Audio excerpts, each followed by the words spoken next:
Good morning mga langga, mag-share ulit tayo ng gospel today.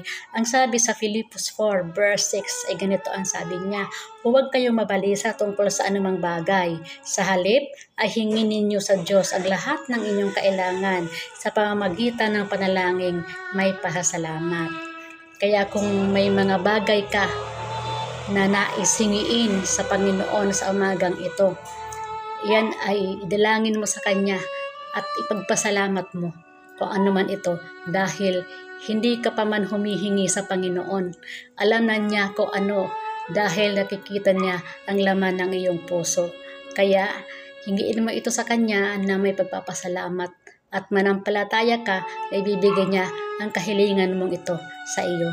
Kaya dumalangin ka at pagpasalamat mo sa Panginoon at umasa ka na ibibigay niya ito sa iyo kapag ikaw ay malinis ang iyong hangarin at malinis ang iyong puso.